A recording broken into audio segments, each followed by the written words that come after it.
aze kudufasha mu gusoma ijambo ry'Imana. Urasoma muri Luka ibice 18 umurongo wa mbere uraza kugeza ku murongo ndatekereza ko wa gatanu.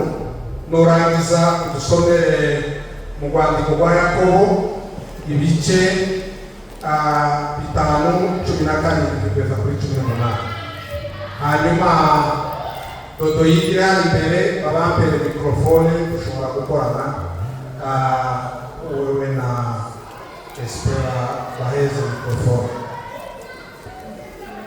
Sobe mizina rya Yesu. Yego.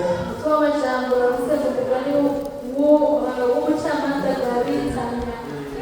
Abaciro umugani wo kubigisha ngo uko bakwiye guhora basenga ntibarambirwe. Arababwira ati mu gisagara habaye umucamanza adatinya Imana hagire udusozi ku bantu. Muri icyo gisagara hari umupfakazi aza kuri we kenshi aramubarira ati ncira urubanza rugize umwasi wanjye. Amara iminsi atemera, ariko hanyuma aribwira ati naho ntatinya Imana kandi singira isoni z'abantu, ariko kuko uwo mupfakazi angowe ndamucira urubanza rumukiza ngo ntiyabe aza iminsi yose akansigiriza. Amen. Amen. Tangiriza hafi urwandiko rwa Yakobo ibice 5:17 kugeza kuri 18.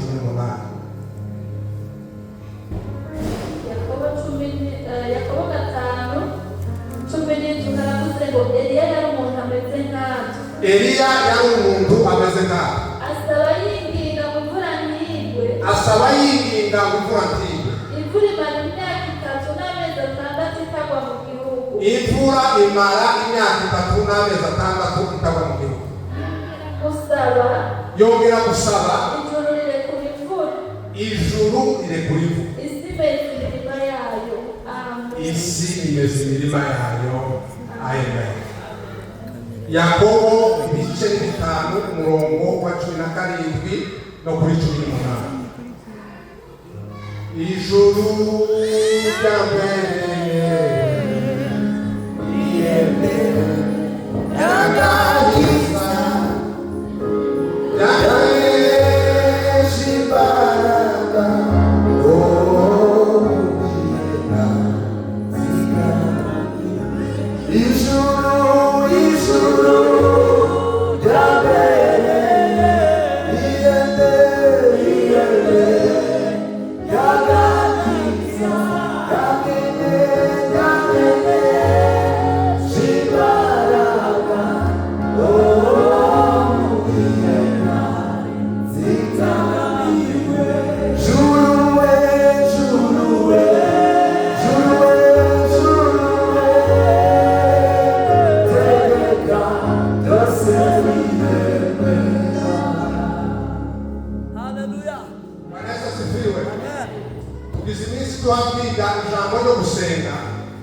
twabonye umwanya mwiza wo kugigaho. Gusenga niki? Uburyo butandukanye bwo gusenga, amoko y'amasengesho, iby'amasengesho azahindura. Uyu mugoroba ndashaka kuganira namwe hejuru y'ibisabwa kugira ngo dusenge Imana, kugira ngo tuvugane n'Imana.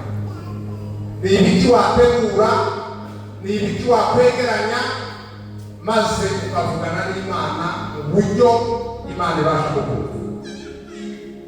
Bwana Yesu asifiwe. Hano watubwiye ngo dore Eliya yari umuntu nk'aho. Eliya nawe ni umuntu wavutse, mama we yaramutwite amezi 9, warangiza aravuka, avuka ari umubebe, arakura. Bibiliya nicyo gituma yavuze ngo yari umuntu nk'aho. Muba mukeneye kuba abantu badasanzwe muri ubu buzima. Niba wifuza kuba umuntu udasanzwe, reka kubwire ngo nta yindi nzira no gusenga. Amen. Bwana Yesu asifiwe. Amen. Niba ushaka kuba udasanzwe imbere y'abantu ndetse n'imbere y'Imana, komeza usenge. Ego.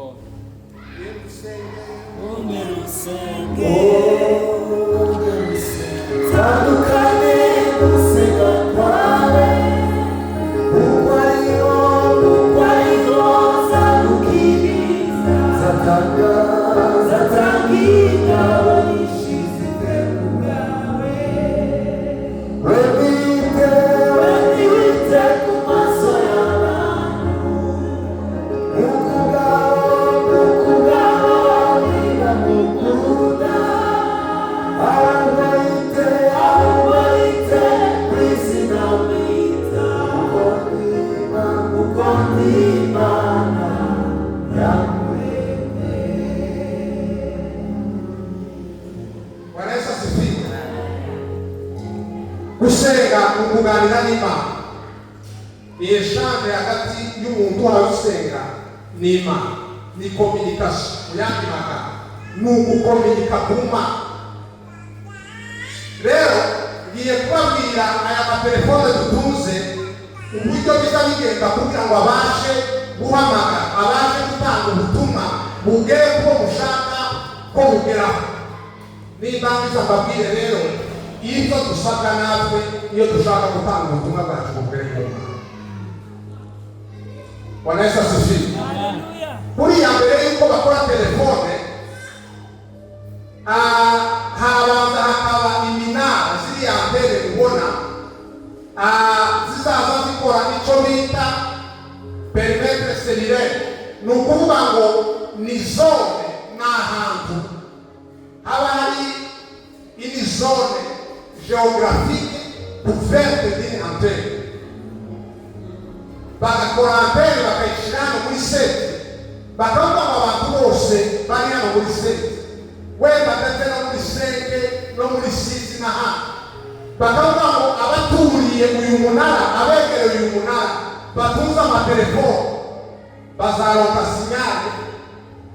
Icyo gihe nibakenera guhamagara bazahamagara, nibakenera kohereza amamesaje bazayohereza, nibakenera kuja kuri Facebook bazahaga, nibakenera kuja kuri WhatsApp bazahaga, niba ari Instagram cyangwa YouTube ndetse na TikTok n'iriya zose abantu bashobora kuba bakoresha za Twitter cyangwa X. Bakavuga ngo aba bantu bari muri perimetre cellulaire, ni ahantu igante wabo naruri uhesha abantu bose batuye hano kugira ngo babashe kuronka sinyali zawa munani. Buriya ukuvuga ngo iyo uhamagaye umuntu kuri telefone, ni ukuvuga ngo hari sinyali uriya munara ufata ukaramvaya ukazijana ukazigeza kuri wa muntu wa wundi ushaka guhamagara, akumva telefone isonye akabasha kukwita. Ariko kandi birashoboka kuko umuntu ashobora kuba ari muri iyo perimetre cellulaire, ari ahantu hubatse yante, ariko yarangiza akabura sinyali. Icyo gihe ubaye ufite telefone itarimo umuriro, tabate, ntabwo ushobora kuronka sinyali nk'uko waba uri muri wa munara. Ego. Turumvikana? Ego.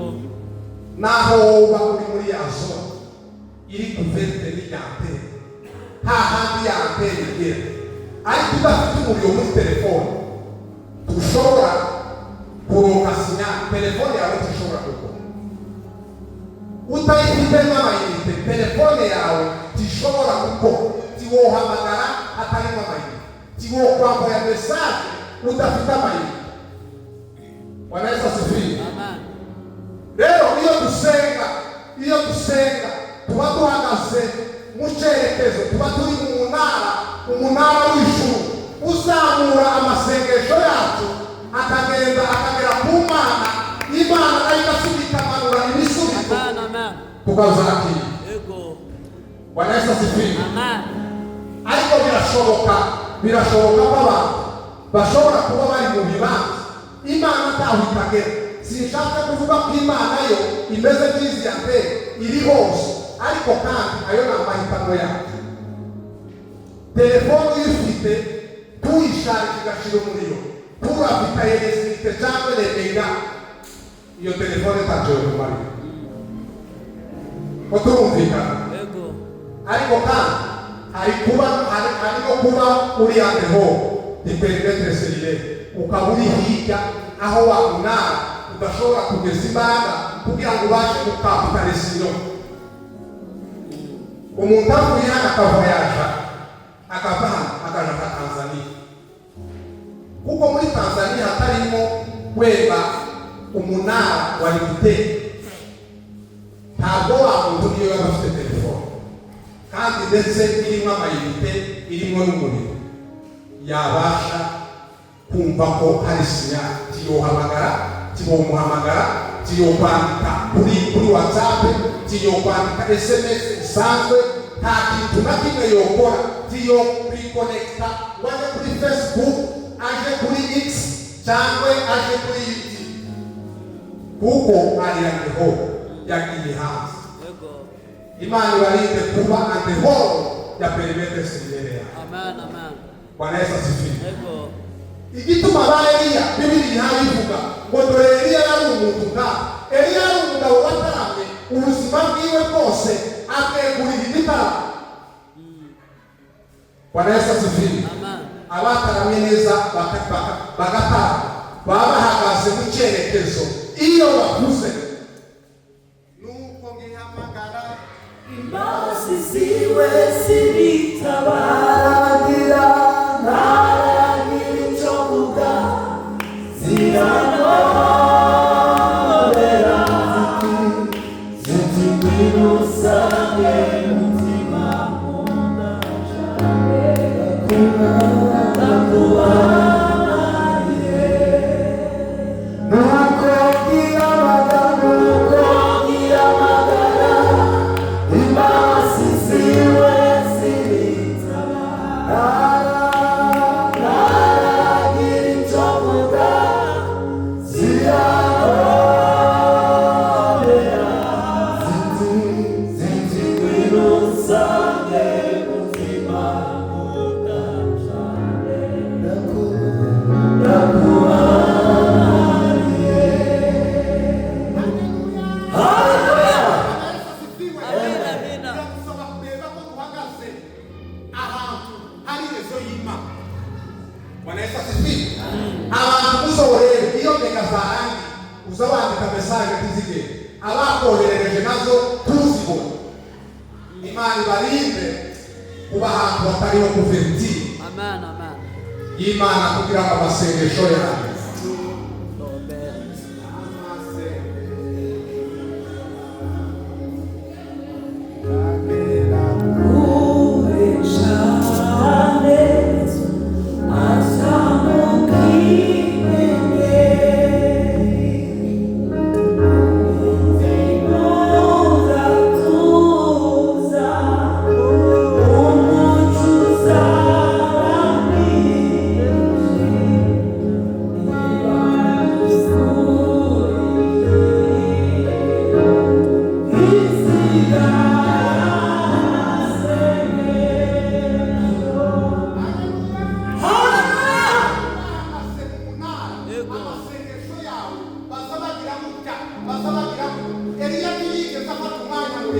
abandi biriwe basenga baritemagura ariko gusa ko hageze batanga igitambo cyari mugoroba.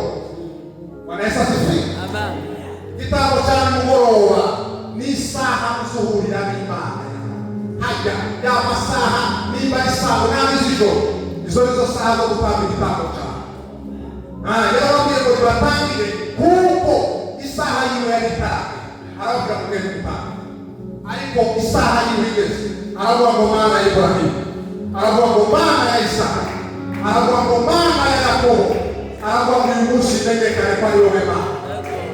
Mukandi nawe ukaba umugaragu wawe, ukaba akoze ibingibi uvuga ijambo ryawe.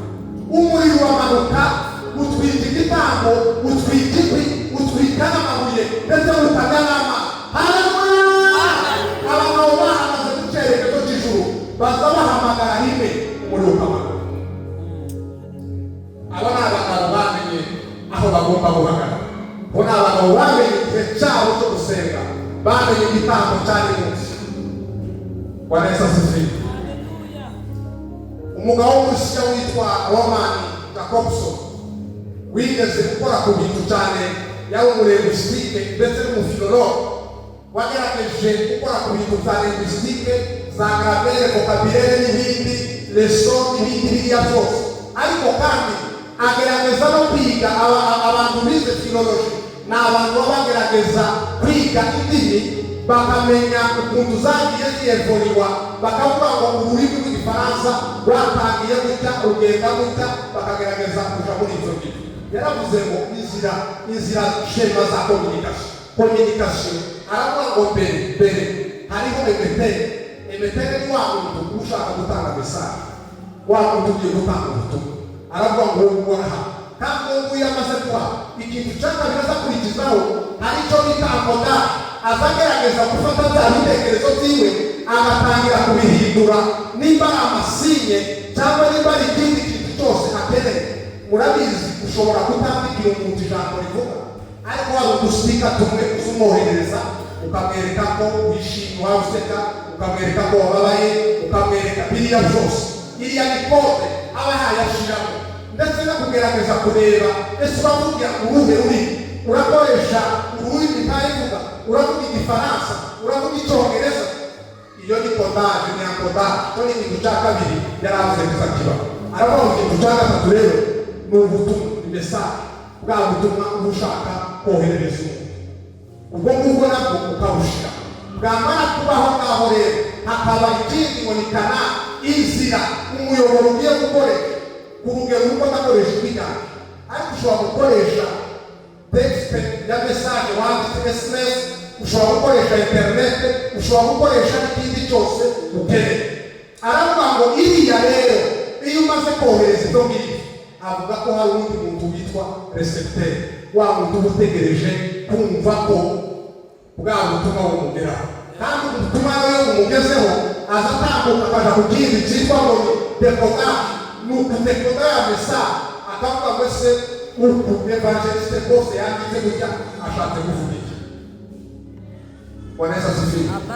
Ubutumwa bwose anohereje burasobanura iki, akagerageza kubwitaho no kubutekerezaho kugira ngo abashe gutanga feedback cyangwa icyo bita retroaction, gutanga igisubizo. Ni ukuvuga ngo feedback nayo ibiya ni igisubizo uyu wakiriye ubutumwa azaheza uriya wakohereje. Bwana Yesu asifiwe. Hagati aho ngaho hari icyo bita ama interference de bruit, hari ibisakuza, hari urusaku, hari connection ishobora gutuma ubutumwa watanze butagera ku muntu neza, cyangwa bakumve cyangwa busobanuke. Muri umuntu aguhamagariye ku isoko ukitaba, uhaye irataza kumva kubera urusaku rw'abantu. Ariya ni ama interference, ibindi bintu biba bihari kugira ngo bigatuma umuntu atazumva, atumva icyo ubundi ari kuvuga. Hanyuma rero hariho na context, uburyo watanze ubutumwa, wabutanze ufitiye attitude, wari wishimye, wari ubabaye, wari umeze gute. Ibyo byose ni ibintu bisa gutya, ariko nyuma uriya muntu wahaye ubutumwa azasubiza. Bwana Yesu asifiwe. Ibyo ni ibintu, izo ni shema za communication. Iyi ngiyi dukora, ayo matelefone mutunze, izo nizo processes abantu baza banyura. Ariko noneho mureke mbabwire ko twavuze ngo gusenga ni ukuganira n'Imana. Mureke mbabwire ibintu umuntu agomba gutegura kugira ngo abashe kuvugana n'Imana, ubutumwa bwiwe bushike ku Mana kandi ategereze igisubizo. Bwana Yesu asifiwe. Mbere yo gusenga, mbere yo gukora isengesho, ikintu cya mbere umuntu akwiriye kuba afite ushaka gusenga Imana, ushaka kuganiriza Imana, ni uko akwiriye kuba afite kwizera. Bwana Yesu asifiwe. Buriya usenga utizera mubahe murara. Haravuga ngo kwizera ngo kumenya bose ibyiringirwa udashidikanya ko bitazaba, ngo niko kuduhamiriza ko ibyo tutareba ari ukuri. icyatumye mu bakera bagira témoignage nziza ngo nuko bari bafite Yego. 11:5 bakavuga ngo tibishoboka yuko utizera yanezeza umwami Imana. Bwana Yesu asifiwe. Haleluya. Kwizera, iyo twizeye tuzaturonka andi maso y'umwuka, amaso yayandi azareba aho abandi batareba. Abandi bavuga ngo birarangiye, amaso yo kwizera akavuga ngo nyoheje amatanga. Haleluya. Haleluya.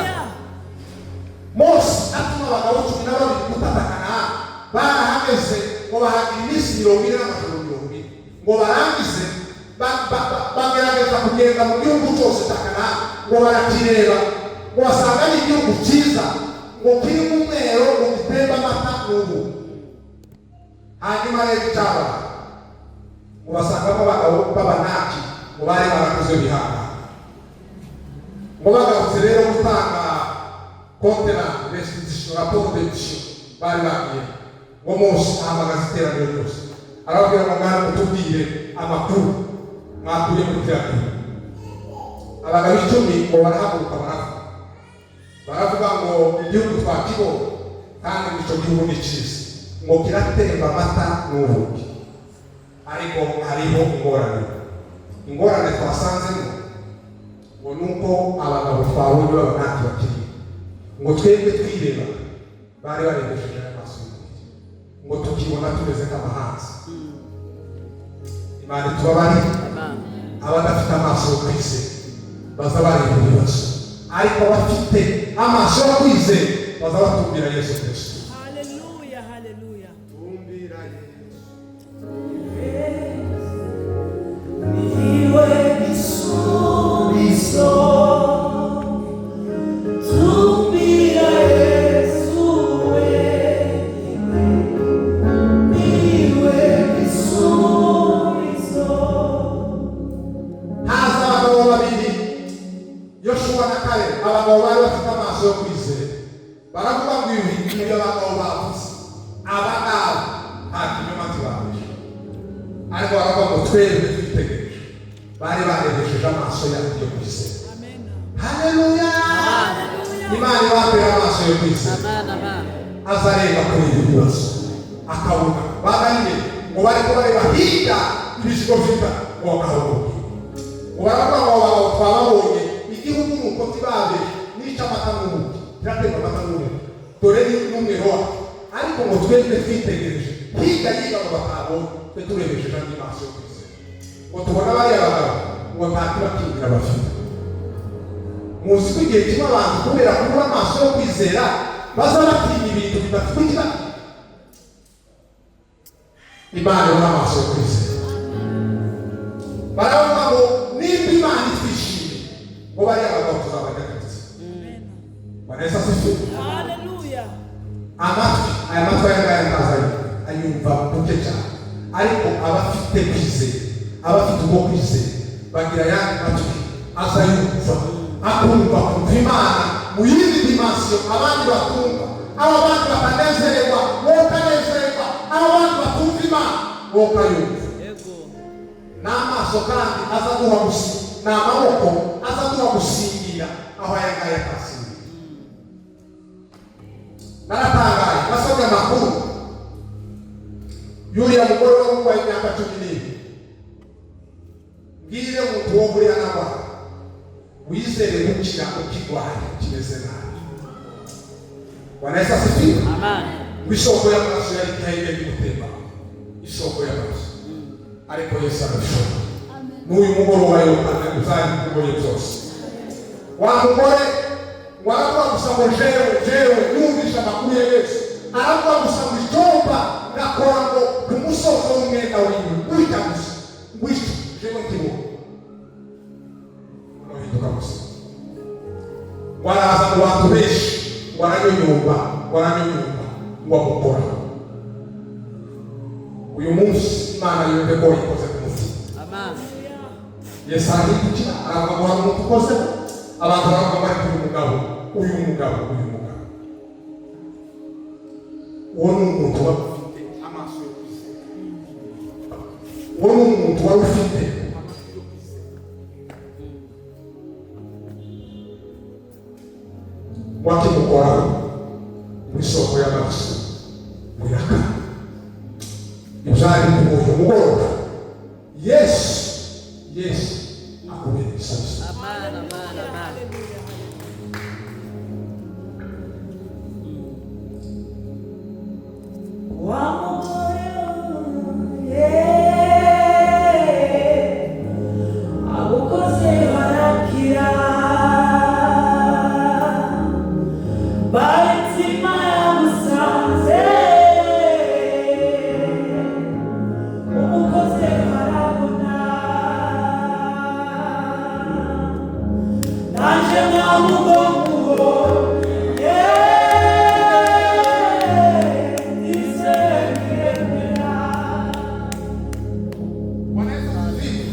Nasomye andi makuru y'umugore w'umunyekanani wari ufite umwana ngo wari urwaye dayimoni, ngo asanga Yesu waramubwira ngo kiriza umwana. Yesu aramubwira ngo mugore ngo ntawafata ibiryo by'abana ngo abiheze. Mwumve kwizera ko kuza kumwe. Wa mugore aravuga ngo ni ukuri, ibyo uvuze ni ukuri, ariko avugisha amukubwira ngo nawe subira utekereze neza, subira muri logique. Hari ibisubizo by'abantu bizera biza bituma Imana ihinduka. Haleluya!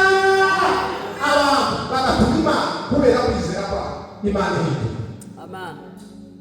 Waramubwira ngo mwana ibyo uvuze niko bimeze, ariko kandi ngo wibuke ko n'imbwa nazo ngo ziba zidukuvungukira ngo tuvuye ku meza y'abasebuja. Yesu aravuga ngo mugore ngo kwizera kwawe ni kunini ngo kandi bikubere uko uvuze. Haleluya! Kwizera kwawe aravuga ngo ni ukuri, kwizera kwawe ni kunini, kwizera kwawe ni kunini. Ikintu cya kabiri umuntu agomba gukora ni gusenga. Buriya iyo dusenga amasengesho kuba ari ukuramya Imana, kuba ari ukuvuga gukomera kwayo. Ikindi cya kabiri ni ukuyibwira ibyo twifuza. Ikindi cya gatatu tuba tuhaye gukora ni ukuyiyoboza inzira. Iyo dusenga Imana izituyoboza. Ego. Bwana Yesu asifiwe. Amen. Dawudi ngo baterwa n'abameleki ngo barangize batera guhana badahari, ngo batwara abadamu, batwara abana, ngo ndetse n'abantu bose bari batwara. Dawudi ngo ase mbere yo gutabara abantu benshi bituma poroje zabo zitaresi kuzugenda mu gituka abajije. Dawudi abanza kuyoboza Imana, ayoboza Imana aravuga ngo Mana nimba kurikira nzabafata, nimba fata para abantu b'abasirikare nzabagwanya amatsinda. Imana yamubwira ngo genda bakurikire kandi uzamatsinda. Bwana Yesu asifiwe. Muri iyo dusenze tuba tuyoboje Imana inzira, ni ukuvuga ngo Imana ituyobore inzira. Imana iyo tuyisenze kuba ari ukuyoboza inzira. Ikindi ni ukuvuga ngo tumenye ubushake bwa kuri twebwe, ubushake bw'Imana kuri twebwe. Ikindi ni ukuyereka kuko tudepanga nayo Imana, tudepanga nayo. Ikindi gikurikira ni ukugira ngo iduhe isezerano tubwire ngo uru rugamba ugiye uzarutsinda. Hari intambara zitari ngombwa abantu barwana kubera batabajije Imana, ariko iyo ubajije Imana hari ikizikurikiye. Ikintu cya gatatu umuntu akwiriye kuba afite uko ayisenga ni uko asoma ijambo ry'Imana. Buriya kwizera kuduha ubumenyi, kuzana ubumenyi. Gusenga tukavugana n'Imana, hanyuma rero iyo dusoma ijambo ry'Imana biduha kumva Imana. Twayibwiye, twamenye, turayibwiye, natwe ni igihe cyo kugira ngo dufate umwanya dutegereze ishaka ubuzima bwacu. Icyaka ni ukuba mu buzima bwo kwezi. Imana irera kandi irangica ngo n'abayisenga dukwiriye kubatwe. Iyo turi mu buzima bwo kwezi, ubuzima budafite icyaha. Bwana Yesu asifiwe. Imana izitwishimiye kandi iyo tunejeje Imana izidusoza. Ikintu cya gatanu ni ukumvira icyo Imana itutegeka, ni ugushyira ibyo ijambo ry'Imana rigusaba. Ijambo ry'Imana icyo rigusaba ukaryumvira ukarishyira apati, apana kurigatera.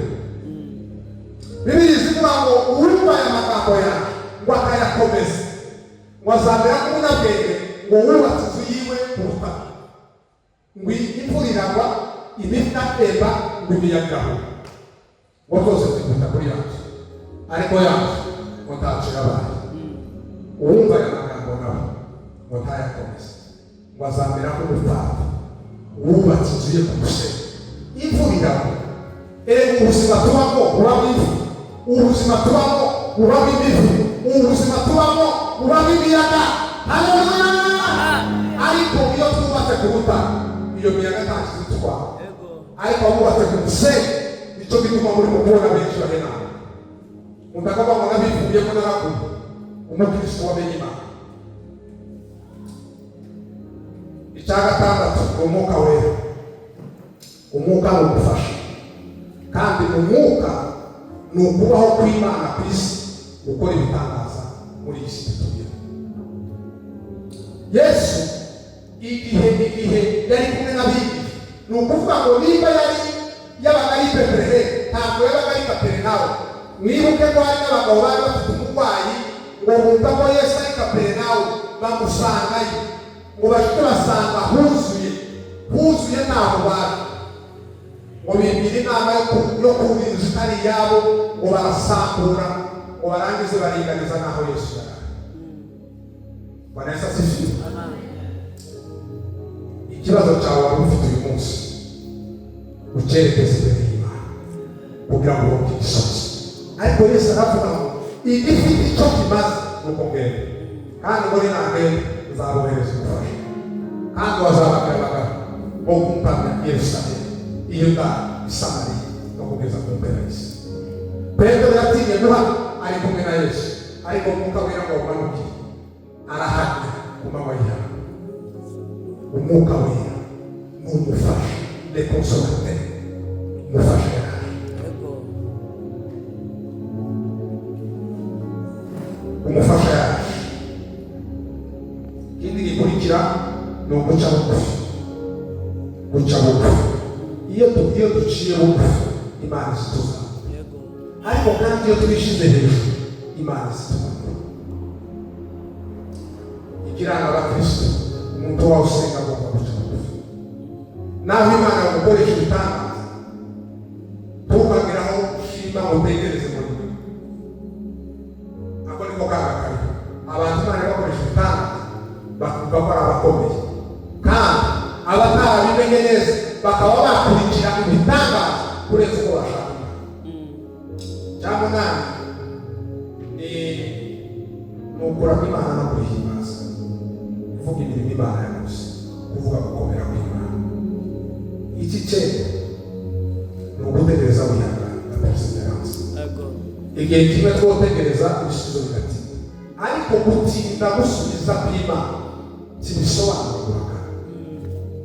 Abantu iyo babwiye ntibasubize baba baguhakana, ariko kuma mwibuke ko bashiki baraza batumye kuri Yesu akigwara.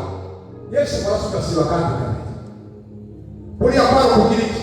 Yesu yakiza Lazaro akigwara.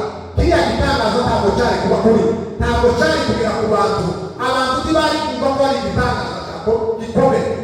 Mwibuke ko yigeze gusanga hari umupfakazi w'inayi ngo bapfushije umwana umwe w'ikinege yari afite, ngo bagiye kumushingura ngo bahura na Yesu ngo areba agahinda kari umutima w'uwo mupfakazi, arababwira ngo nibature, ngo afata abana amusubiza mama.